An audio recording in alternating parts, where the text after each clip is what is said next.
Ooh, it's been a while. It's been a hot minute since I did any Ankara projects on this channel, and I am loving this print that I decided to use for the joggers bottom.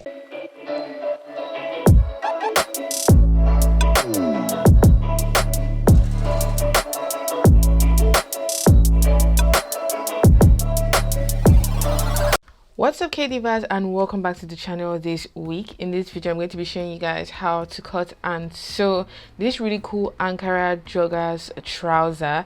This is something that I wish I had done earlier this year, but I'm glad I'm sort of trying it out all the same. I show you how to create the pattern from a basic trouser block, which I have done in a previous tutorial. I'm going to link it somewhere on the screen and in the description box down below. You can also trace around your old pair of joggers or any comfy pair of trousers that you know has a similar shape to jogger bottoms. It's been a while I did any print Ankara projects on my channel, so I thought I'd bring it back for this one. It has an elasticated waistband, it has pockets on the front here and an elasticated cuff on the bottom as well. So this is definitely going to be one of those like comfy pieces that you can wear at home, or you can even wear out later on when we're allowed to go out again to the outside.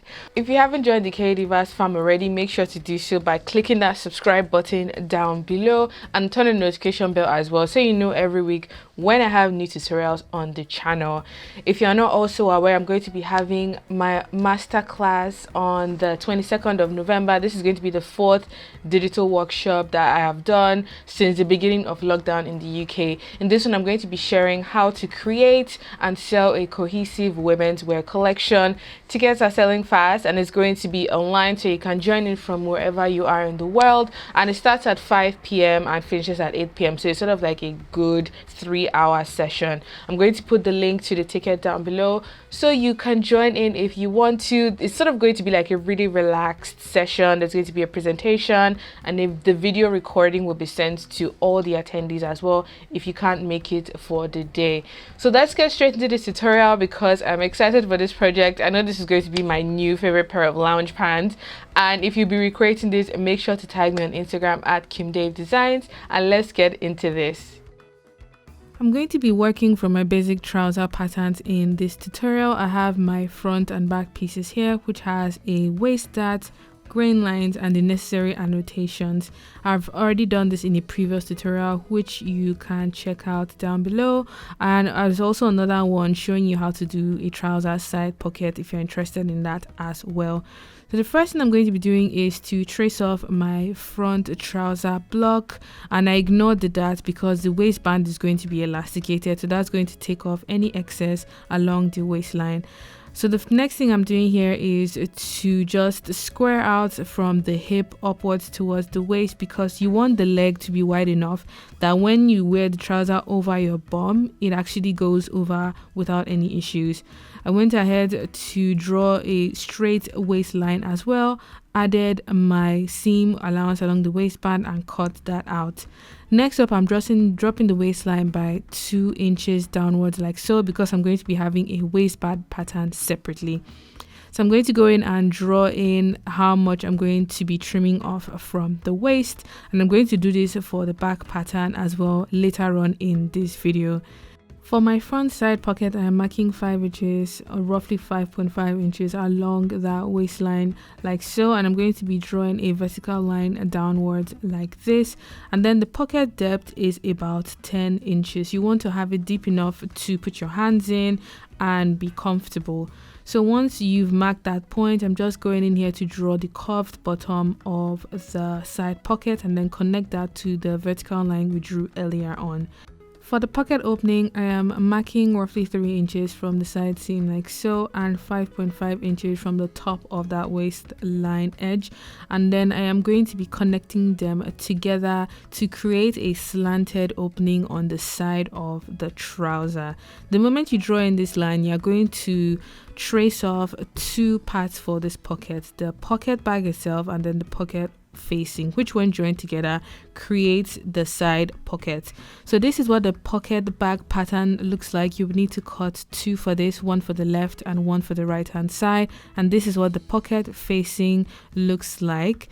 So this means that you need to sort of draw in that pocket opening on the side as well. I'm just going in here to add a 1 centimeter seam allowance and then cut that place to mimic the shape of the pocket facing, because you need to stitch them together to create the opening of the pocket. So I'm just cutting off any part of this front trouser pattern that I don't need to have my front joggers patterns all done.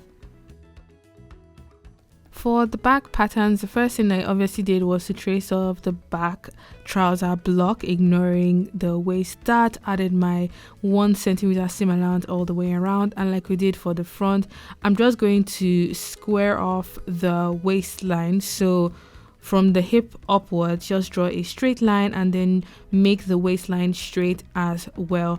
Once you are done doing that, you can go ahead and add your waistline, which is 2 centimeters downwards from the original waistline for the trouser block, and then I'm just drawing in the waistline like so.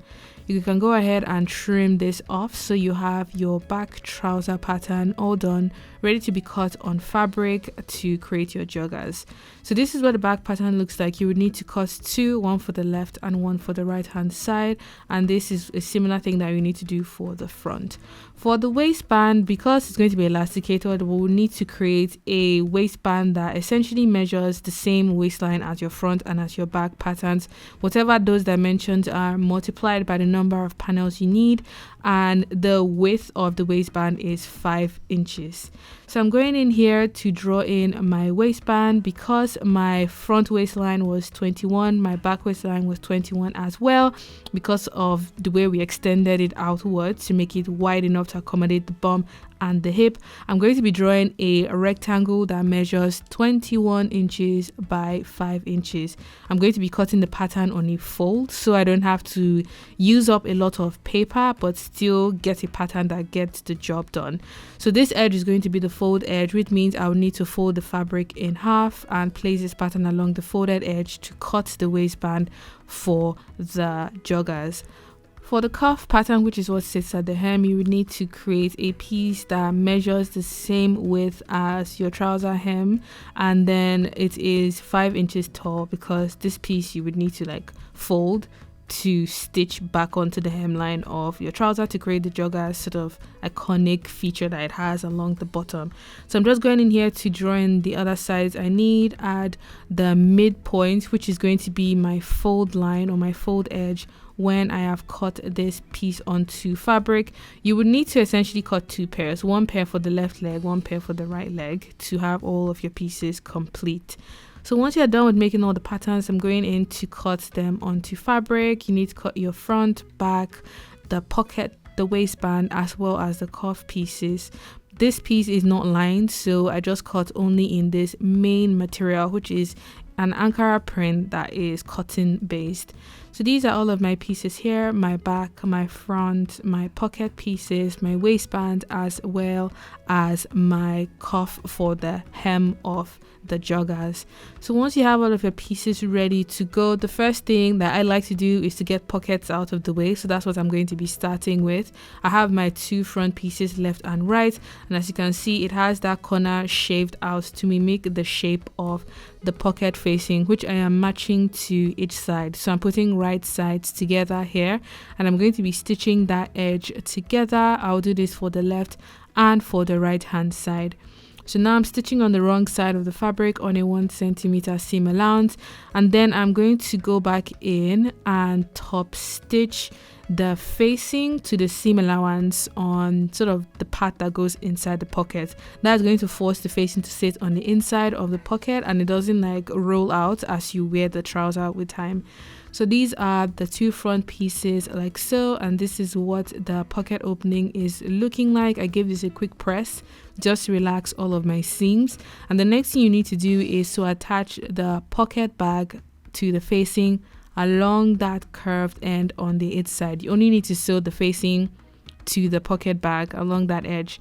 After stitching it up, I went ahead to overlock that seam to prevent it from unraveling with time.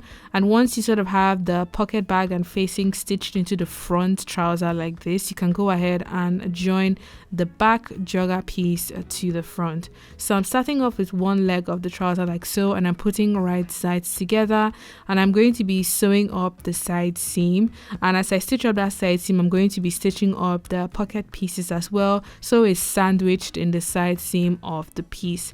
I'm going to do this for the left and for the right hand side, sewing on a 1 centimeter seam allowance, and remember to do my back stitch at the beginning and at the end of my seam to secure it, and afterwards go back and overlock that seam just to have it, nice and tidy on the inside of the piece.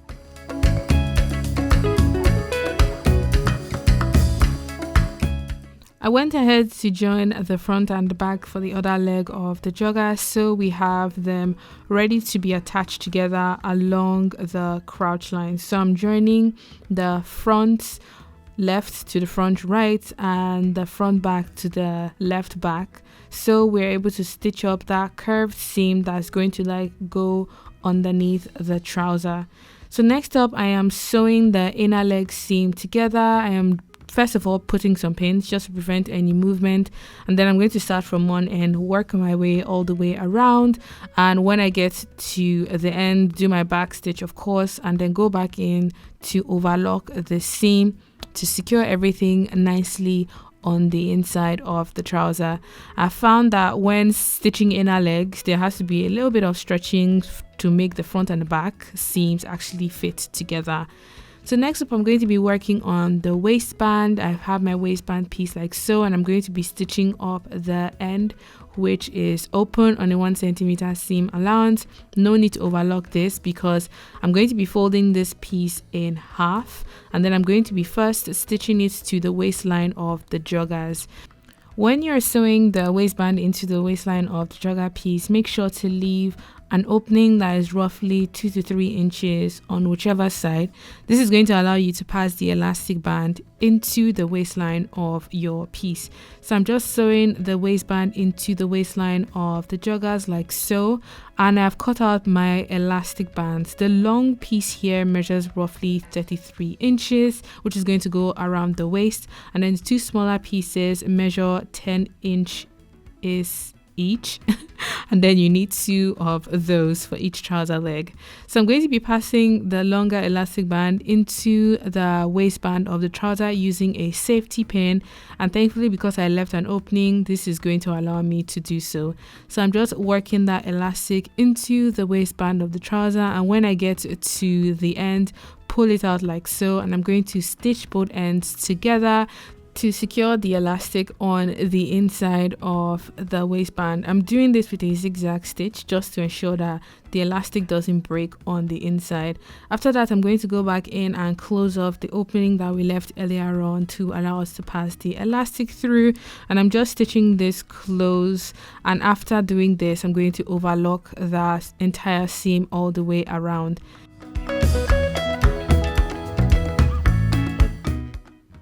The last step is to attach the cuffs to the hem of the joggers. I have my 2 pairs of cuff pieces, and I'm going to be stitching up the sides, so I have one round piece to attach onto the bottom of the trouser. So I'm going to be folding this in half, putting the wrong sides inwards to only have the right side showing, and then I'm going to be putting the raw edge to match the hemline of the joggers, matching side seam to side seam, and stitching in such a way that I leave an opening to allow me pass my elastic through. So I'm going to be doing this, and afterwards taking one of my elastic piece, putting a safety pin on it, and just pass the elastic band through, which measures roughly 10 inches.